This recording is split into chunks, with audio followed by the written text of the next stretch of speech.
It may be the largest mass UFO sighting ever witnessed over America. March 13th, 1997. The skies above Arizona ignite. Major sighting here. Fiery globes seen by thousands. They started multiplying. One light became two lights, a third, a fourth. Reports of an ultra-silent aircraft, seemingly as large as a battleship. It was so big, I could not see the front, the back, side to side of this craft. Do ancient clues over 1,000 years old show a pattern? It looks like a saucer with fire. Or could it be a top-secret government program? There are large vehicles that fit the descriptions you heard. And what does the state's former governor now say? I describe what I saw as being otherworldly. This is case number 97202, Arizona Lights.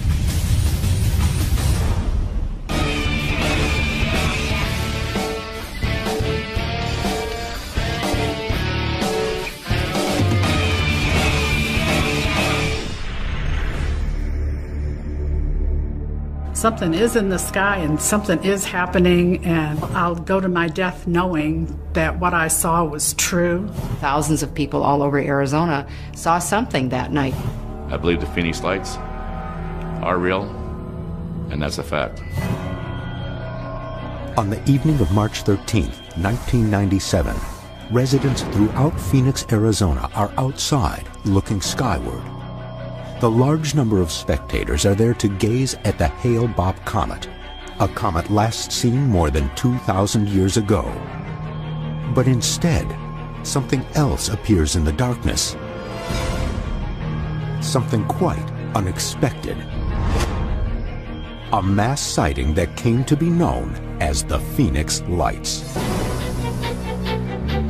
What people saw on March 13th, 1997 put Hale-Bopp to shame. The most famous aspect of the case is the videotape footage of anomalous lights that appeared over Phoenix around 10 p.m. According to eyewitnesses, the lights seen are red or orange in color and appear to blink on. They also very interestingly describe them as hovering or maintaining altitude. They don't seem to descend over time.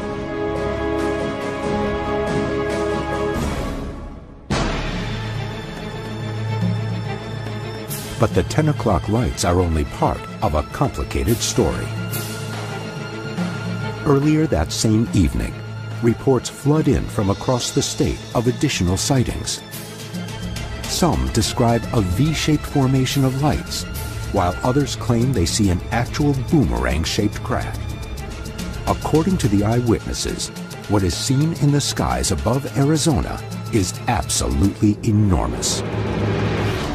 Reports describe the craft as being nearly a mile wide. At times, it hovers silently in the night sky, but it is also capable of achieving incredible speeds. Clearly, this massive craft is unlike anything known to exist. The people who watched it were actually in shock. I got that one on video. The boomerang is allegedly spotted as early as 7:55 p.m. in Henderson, Nevada, then in Paulden, Arizona at 8:15, Prescott at 8:17, Phoenix at 8:30, and Tucson at 8:45. No images of this massive craft are known to exist. Are these separate sightings or different aspects of the same event?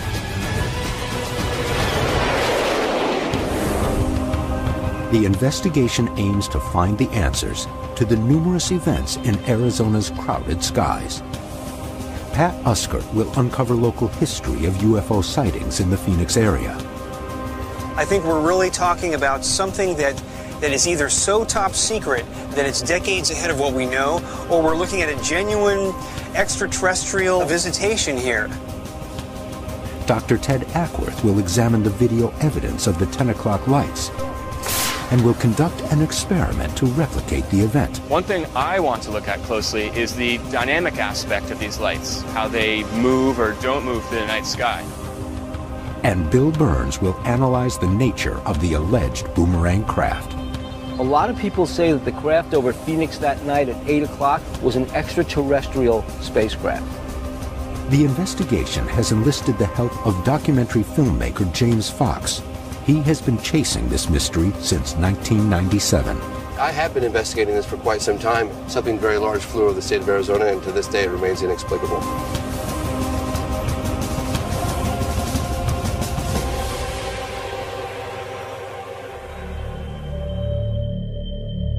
Lights in the sky over Phoenix are nothing new.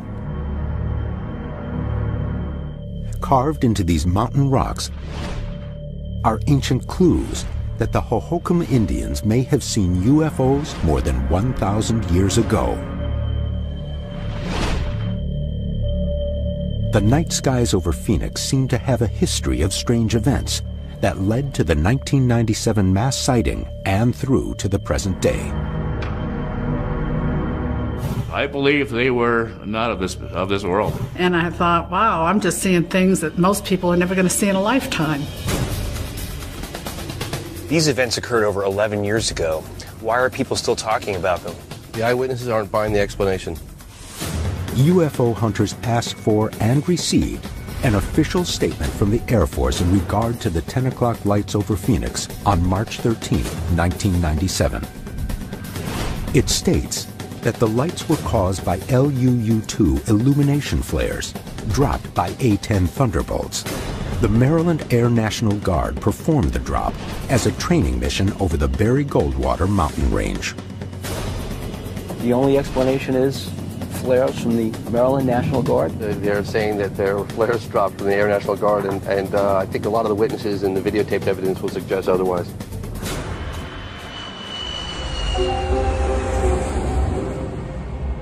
As the initial step in his investigation, Pat checks in with Richard Ruelas, a reporter for the Arizona Republic. Ruelas has been covering the Phoenix Lights phenomenon since the beginning. A lot of times, UFOs are seen in little small rural areas. This was an event over a major city, and a lot of people saw it. So it's not something that could be easily discounted. But apparently there were two events. One of the big confusions about the Phoenix Lights is that there were two separate incidents that night. Around 8 o'clock, people see a V formation. About 10 o'clock, there are hovering orbs on the western part of Phoenix. That's not what most people saw. Most people who saw the Phoenix Lights on the ground saw this V overhead. An important figure in the story of the Phoenix Lights is Councilwoman Frances Emma Barwood. On May 6, 1997, citing public safety concerns, Barwood asks for an official investigation into the incidents of March 13th. Just the mere mention of a politician that we should spend state or government resources on investigating a UFO gets her laughed at. Why would people stick their necks out and get burned when there was really nothing going on that night? For me to imagine that it was much ado about nothing, I think maybe it was much ado about something. All Francis said was, as a matter of public safety, what's hovering over the city of Phoenix? The word UFO was never uttered. She never said the word ET, extraterrestrial, flying saucer, spacecraft. She never said it. I couldn't understand, why doesn't anybody want to know the truth? The Arizona Republic did cartoons with, I think it was flying saucers going in one ear and out the other, and another one with a switch on the side of my head going off. Not only do they not want to know, it's like thou dost protest too much. So, Frances, what sort of response was there? I started getting phone calls at 7 o'clock in the morning. It didn't stop until 11 o'clock that night. And over the summer, we take a break, and I tried to call back everybody. I called over 700 people. Did you pursue any investigation on your own to follow up on this? I referred all the phone calls to the governor, Governor Symington at the time. Arizona's Governor Fife Symington is pressured to find an answer to the sightings. He calls a press conference on the morning of June 19, 1997. Symington states that he will look into the issue. And we're going to get to the bottom of it. We're going to find out if it was a UFO. Later that same afternoon, the governor calls for another unscheduled press conference. And now I'll ask Officer Stein and his colleagues to escort the accused into the room so that we may all look upon the guilty party. And he starts talking about the Phoenix Lights. And we thought, wow, you know, he's really going to check into this. Anyway, out walks his chief of staff in this costume and like an extraterrestrial. And we realized this was a big joke.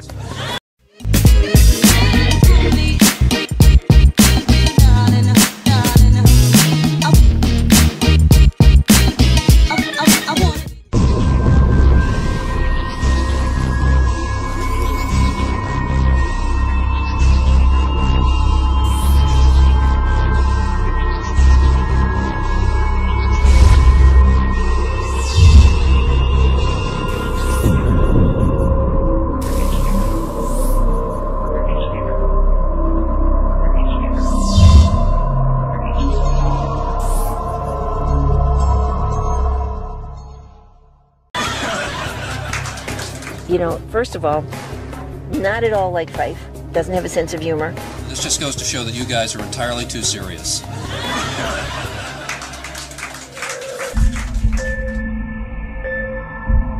Was it your perception, or is it your perception to this day, that there was something organized against you because you dared to ask that question once at a city council meeting? It seems that way. So many people wanted to know the answers. And never did I have anybody negative from my constituents or anybody in the city or anybody in the state. The negativity came from government officials.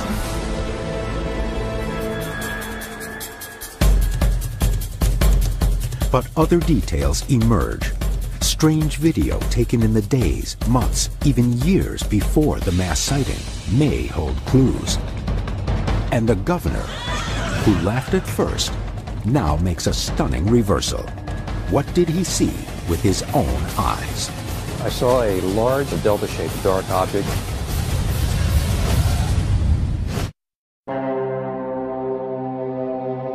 That night, we seen a bunch of lights appear, like over towards South Mountain area. The March 13, 1997 sightings in Arizona are complicated, combining multiple sightings across the state. An immense boomerang-like aircraft, sometimes reported as 5 lights in a V-shaped formation, and perhaps most famously, a series of red-orange orbs above Phoenix.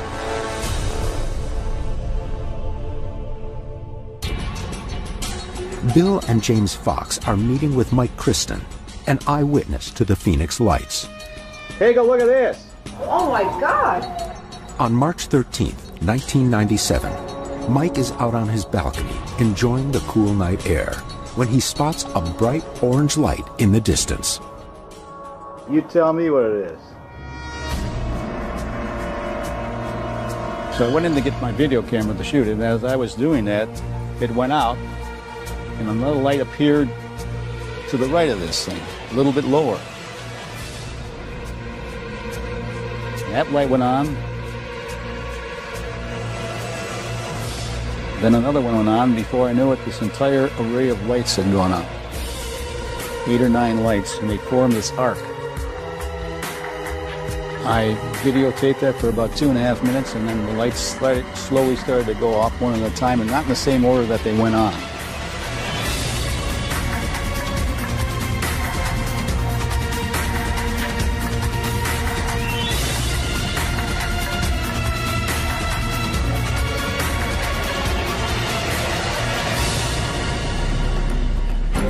The Air Force's explanation for the lights is that they were caused by LUU-2 illumination flares.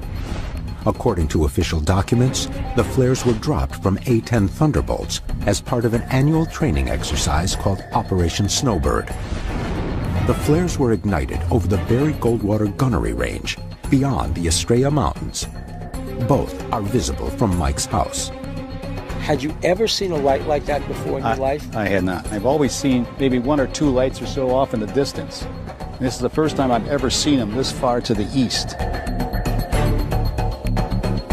They were extremely bright compared to any of the lights I have seen before. And I thought it was unusual the way they held their pattern. Is that what the flares usually do that you've seen in the past? No.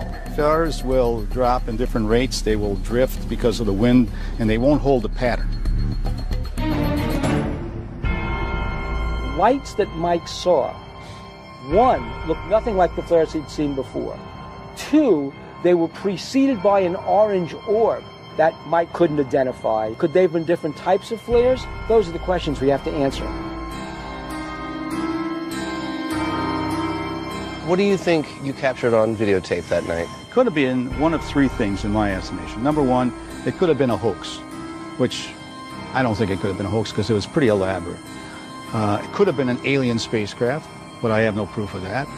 And the only other thing that I can figure out it could be is some kind of a military experiment.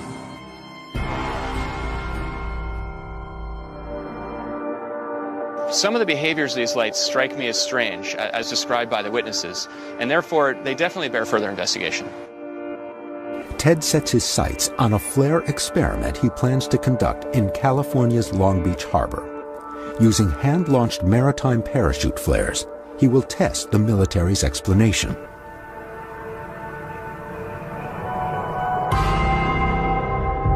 Another witness to the 10 o'clock lights over Phoenix is Dr. Lynn Ketai. A physician and documentary filmmaker, Dr. Ketai chooses to remain anonymous for 7 years after the incident. In 2004, at great risk to her professional reputation, she comes forward with the stunning revelation that these lights have appeared before. I was experiencing these phenomena for 2 years prior to the mass sighting. I had a very close sighting to our home. I tried to take everything in, the size, the shape, the color. They were about 3 to 6 feet each. They were orbs. There was a uniform amber color throughout. It didn't glare at all.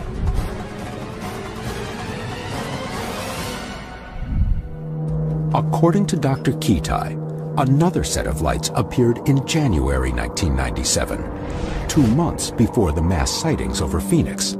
She sees what she believes to be a massive triangular formation, and she manages to capture the triangle shape on film. There were 6 points of light that seemed to be attached to something, moving slowly in tandem behind South Mountain. After seeing strange lights in both February 1995 and January 1997, Dr. Ketai is not surprised when she sees some familiar lights 2 months later on March 13th.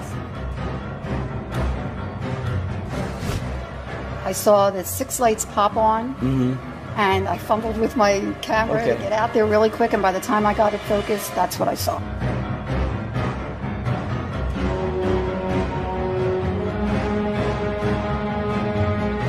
And we're looking in the direction of South Mountain? Yes, to the airport.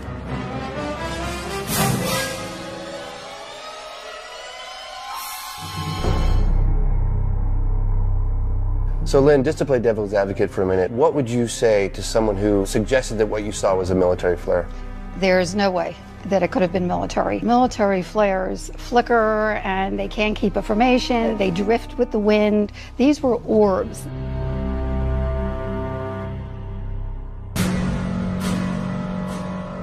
Another eyewitness who manages to capture his experience on tape is Stephen Blonder, the author of Oracle of the Phoenix. And like Dr. Ketai, March 13th was not the first time that Steve and his neighbor, Jaylene Brugman, claimed to have seen something inexplicable in the Phoenix sky. March 10th was the first night that I saw strange lights in the sky. Did you see it on there? Yeah, I got it on tape. I got out my video camera and I started filming this thing, trying to get a close-up of what it was. And it was this orange pulsating light that was unlike anything I'd ever seen in my life. Jaylene, how did you get involved in this? His wife Susie came over the next day and just was in like shock and said, "We saw an UFO last night." For the next 3 nights, Steve's balcony becomes the scene of nightly viewing parties. Susie, they're back. And each night, they are not disappointed.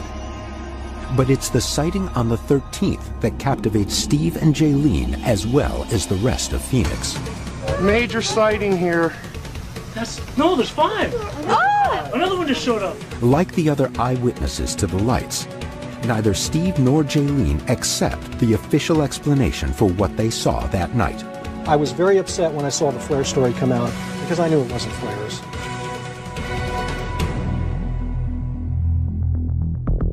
The flares that A&G claimed they dropped were LUU-2 illumination flares. And the eyewitnesses were surprised that there wasn't any illumination or sky lit up around the flares. But it is possible that the environmental conditions that night wouldn't have allowed for that kind of reflection around the flare. UFO Hunters invites Jaylene and her husband Jason, also an eyewitness that night, to participate in an experiment spearheaded by Ted in Long Beach, California.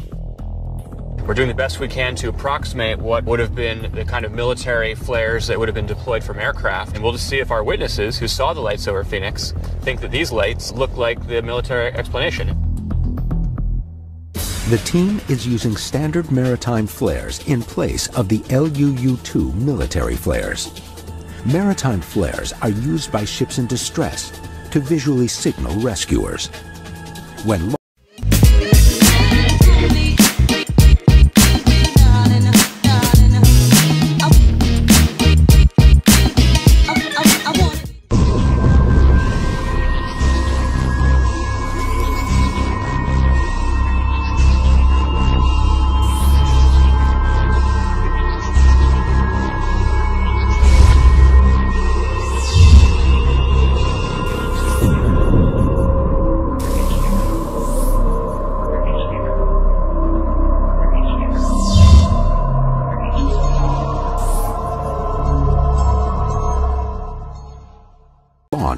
they shoot nearly 1,000 feet into the air. Both the LUU-2 and maritime flares are deployed with parachutes, and Ted is primarily interested in the way the flare's flight characteristics are perceived by the witnesses. Well, I have no way of predicting what's going to happen. We'll just have to launch these flares and see what they look like. We're all ready to shoot. We've got 5 flares. Make sure they're looking at the trajectory. That's one of the most important aspects here in the test. Okay, we're going live in 10 seconds. The flares are sent aloft. Now it's up to the witnesses to decide. But could there be another military angle to this case? The lights over Phoenix could mask one of the largest clandestine government projects ever created. A top-secret stealth aircraft that is utterly enormous.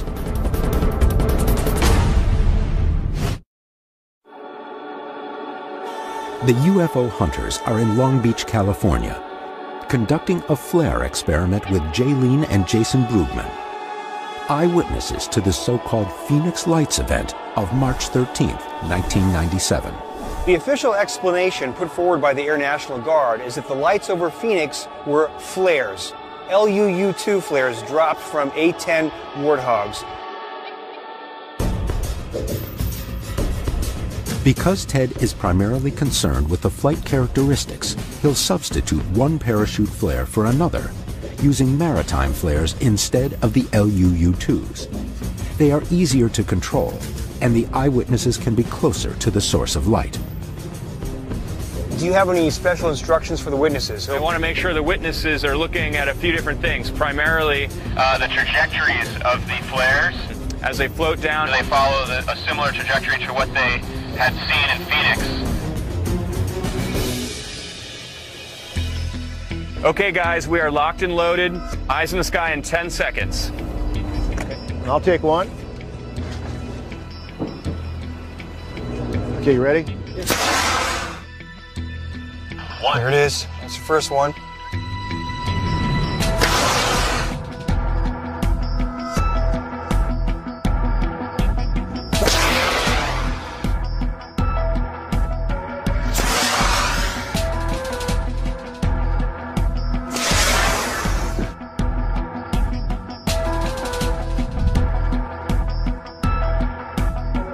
Let's call it in. Okay, calling Pat and Bill. So how was it? What I noticed is, even though the other ones came on at different times, but they all were staying in a line. The ones that we saw were hovering, maintained altitude. They never dropped. Yeah. The lights went out at the same altitude. Would you guys say what you saw that night is totally different from what you just saw right now? Totally different from what these flares showed here tonight. We do know there were many other witnesses, and some of the things they've described just do not seem possibly consistent with flares. The hang times, the blinking on and off, the spread over the distance, the velocities just are not consistent with any kind of flare configuration that I could imagine. So it really leaves me wondering overall whether or not it could have been flares in '97.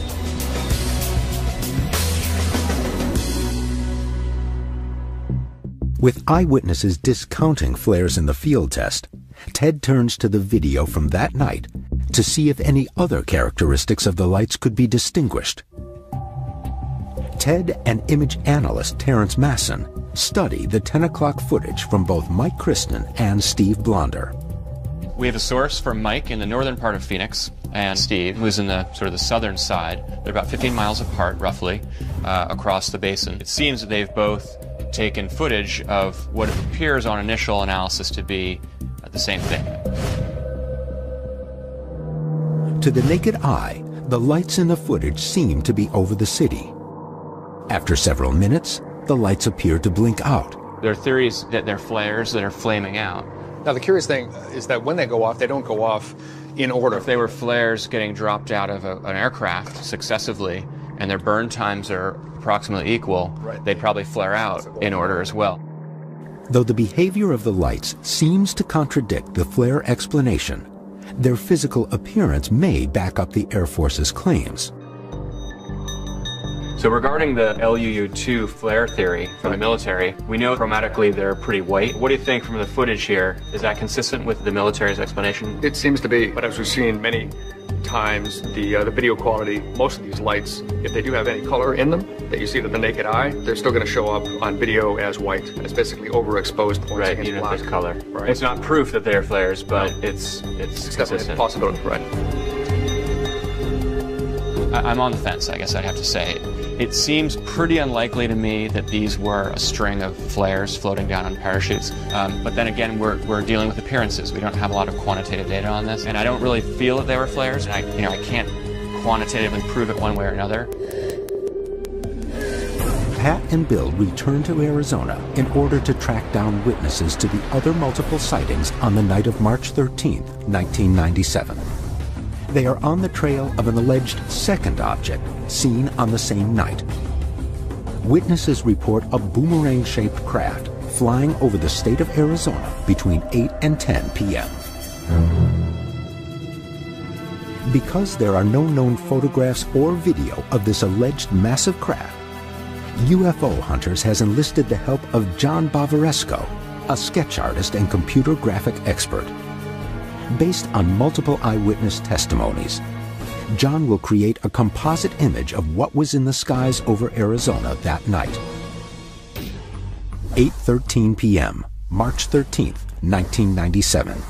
Dana Valentine is sitting on the back porch of his father's house when he sees 5 lights in a V formation approach. I watched a little longer and came by about 10 minutes, and I figured they should have been on top of me by now.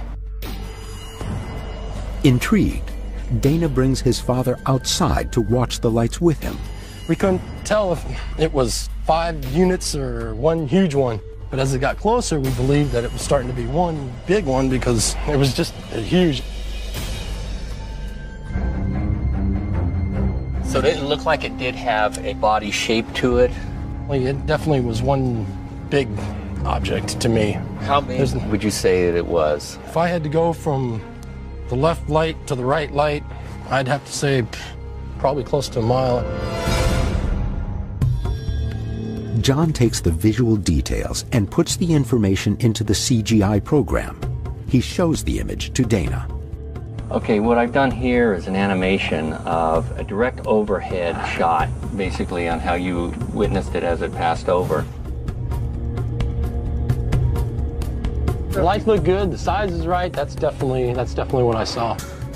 Dana's description of the V formation is consistent with other witness testimony. A mile from tip to tip, 5 large lights, and completely noiseless in flight. Bill, James, and John meet with another witness, Terry Mansfield, who claims to have observed a boomerang-shaped craft. All of a sudden, one of my volunteers pointed straight up and said, "Oh my gosh, what's that?" And we all looked straight up. First thing I noticed was there were no more stars. I couldn't see the stars anymore in the sky. And it appeared as if there were a black, shimmery, satiny piece of material right over my head. Terry seems to see details that few others report. The craft seems to shimmer in the night sky. It was so big, I could not see the front, the back, side to side of this craft. Was it so large that it spanned from horizon to horizon then? Where I was standing, I could not see the edges of this, whatever it was that was flying overhead. You said you saw a surface on the bottom of this craft, and it was kind of shimmering. Really, it was as if there was a soft ripple of an undulation. It was very fluid. I felt like I could reach up and touch it. Terry's past experience makes her a knowledgeable witness when it comes to aircraft. Having been in the Air Force with my husband for 22 years, and my father-in-law is an Air Force pilot for 26 years, we've seen jets, we've seen planes, we've seen helicopters, we've seen all kinds of military aircraft. Well, I think I've got something here that could represent what Terry saw. See if this works out. You've got the undulation just right. Yeah. You've got the, we've got blacks, silvers, a little bit of grays. It looks very fluid, very similar to what I saw. Is, you know, right. It's just because the whole screen is covered with what I saw that night, which is, that's exactly. That thing's just enormous.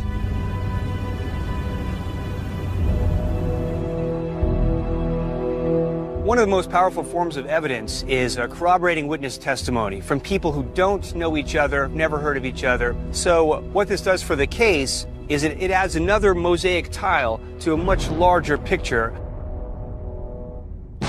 Orbs, a mysterious string of lights, and a massive V-shaped object that appears to undulate are all reported over Phoenix in March 1997. Are these sightings all related, or completely separate incidents? And is it possible that the technology responsible is a top-secret invention of our own? There are large vehicles that sort of fit some of the descriptions you heard. Whatever was going over my head, it seemed to be so low that I could reach up and touch it, and it was absolutely silent. Video evidence from March 13, 1997 has shown strange light formations in the Phoenix skies, and numerous witnesses have reported seeing unexplained objects and other orbs hovering above Arizona. Is there something about this area that attracts these objects? Pat meets Jeff Woolwine, a UFO researcher at the foot of the White Tank Mountains. These hills are riddled with petroglyphs, rock art carved into the landscape primarily by the Hohokam, a Native American people who lived here from 200 BCE to 1400 CE and then mysteriously disappeared.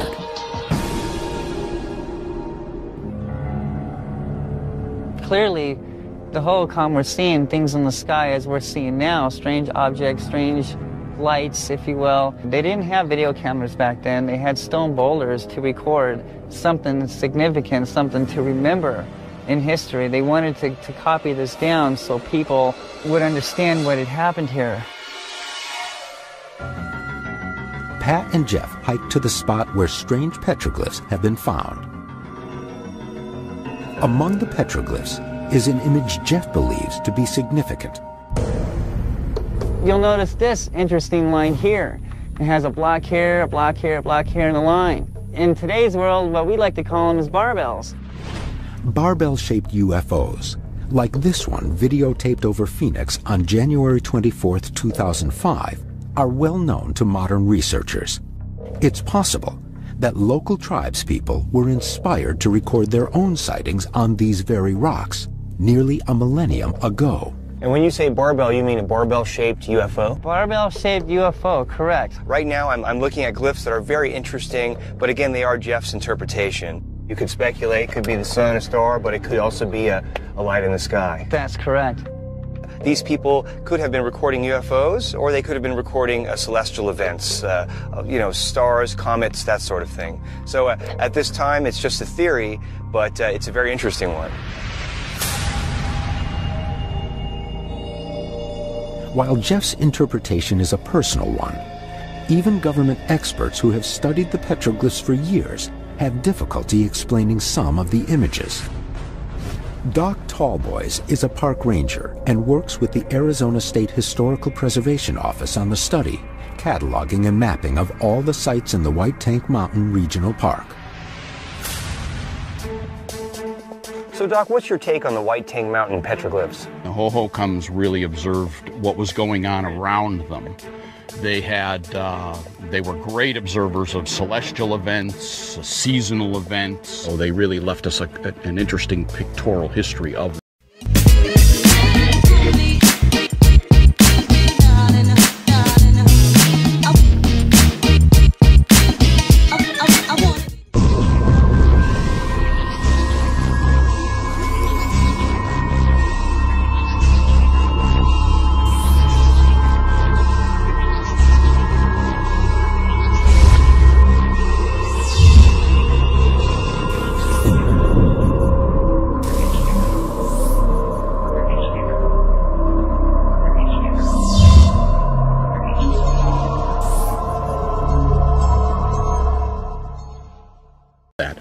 From their point of view. We have pictures that could look like alien beings, men wearing helmets. We have one obvious one that, if you look at it one way, it looks like a saucer with fire coming out of the bottom. We're strictly speculating on what these things mean. We have no idea what they mean, because there's no Rosetta Stone, there is no bridge to translating what they might have been.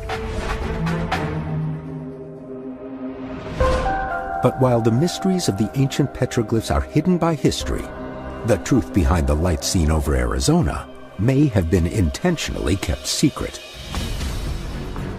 In nearby Mesa, Arizona, Bill and James Fox arrive at the Arizona Wing Commemorative Air Force Museum. They are meeting with aviation expert and author Bill Scott, who did research on a highly classified black operations aircraft for an article in Aviation Week magazine. What he pieced together in his research bears striking similarities to what was witnessed over Phoenix. Apparently it was up to a mile across. It could fly silently, it could hover. When it took off, the witnesses described it as, had they blinked, they would have missed it. It was a boomerang shape. Boomerang shape, V shape. You have done a lot of research. You've written a lot of articles for Aviation Week and Space Technology. What is your take on this? We came across a number of black programs, highly classified programs, that probably included near neutral buoyancy. In other words, it's a vehicle filled with helium. It had a rigid hull, so we call them rigid hull airships. Some of these were reported as being very large, perhaps the wingspan of a football field. They typically were triangular shaped. Some were sort of boomerang shaped. No pictures, official diagrams, or blueprints of these types of vehicles have been released by the government. If the U.S. military does operate these massive aircraft, they still remain secret. These things might have been developed for Special Forces operations. Nice thing about this particular vehicle design is it can carry fairly large payloads. So you could put an entire small unit of fully outfitted troops on board. Is there any projected point, at least in your estimation, when these covert aircraft will be revealed to us? They may never be revealed, because as long as it's an advantage, we don't want people to know about them. That's the way the black world thinks.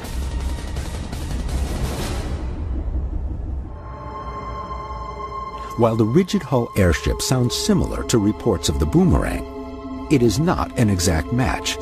Some of the performance characteristics, such as amazing speed and the strange undulating surface, don't seem to be consistent. The rigid hull airships that I looked at would not display some of the characteristics that some of your observers did, like this idea of blinking out and disappearing immediately. I don't know how to explain that. I'm just saying that there are large vehicles that sort of fit some of the descriptions you heard. Can the events that transpired in Arizona be explained by these covert programs? And are the UFO stories merely part of a disinformation campaign?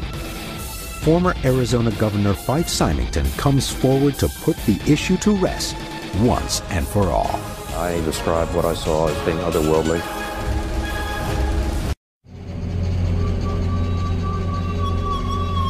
Bill and James Fox are meeting with Fife Symington, the governor of Arizona from 1990 to 1997. On June 19, 1997, the governor holds a press conference and promises to investigate the Phoenix Lights event. But then, later that same afternoon, he calls another conference and brings his chief of staff out before the press dressed as an alien.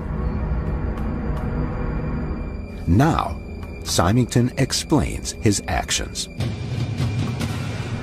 The whole world descended on us. We were just inundated from all over the world, the Peking News Bureau, the BBC, everybody sort of descending on Phoenix about the lights over Phoenix and what was happening. So I got together with my staff and made the decision at that point to do a spoof to try to kind of lighten the atmosphere. But I didn't realize I was going to offend so many people. I was just simply trying to kind of add some levity to this atmosphere, which I thought was really starting to get a little too hyped up, a little over the top. Too much hysteria. You've said repeatedly that you pursued all these avenues to get to the bottom of what was going on in Phoenix in March of 1997. What were those avenues, Governor, and how did you pursue them? I asked my staff to call the commanding officer at Luke Air Force Base and to call the head of the Department of Public Safety and the general who was in charge of our guard to try to find out what it was. And the Air Force totally blanked us. They just said we have no comment. That was it. No comment. Not we don't know, but no comment. We have no comment. That's unacceptable, though, isn't it? I mean, that's just not acceptable. You have to know what flies around in your airspace, right? As a governor, you know that no comment means a lot more than we don't know, there's nothing there. Well, I know as a governor, the worst comment that a governor could make is no comment to the press. No comment means there's something to comment about. So for the first time, we found out that the Air Force knew there was something there, but would not talk about it.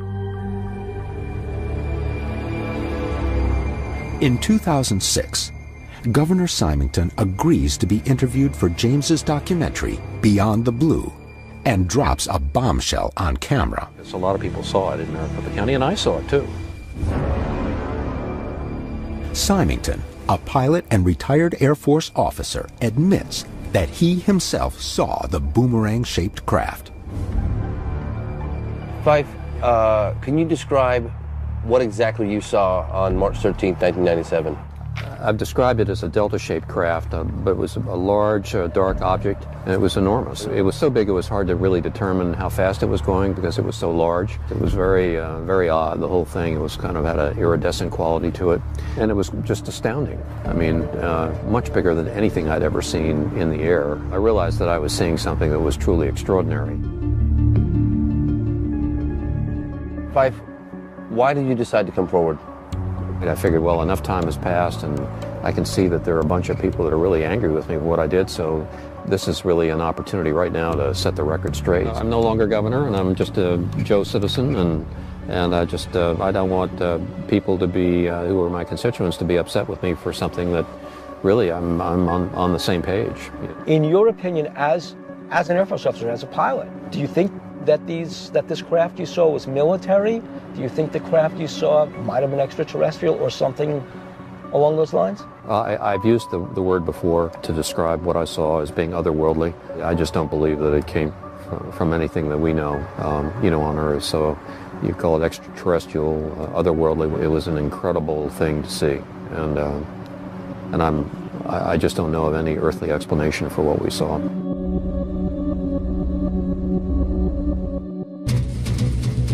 In my opinion, we're looking at some kind of extraterrestrial craft that passed over the city. Multiple eyewitnesses agree on that, including the governor of Arizona himself, who said that this thing was from another world.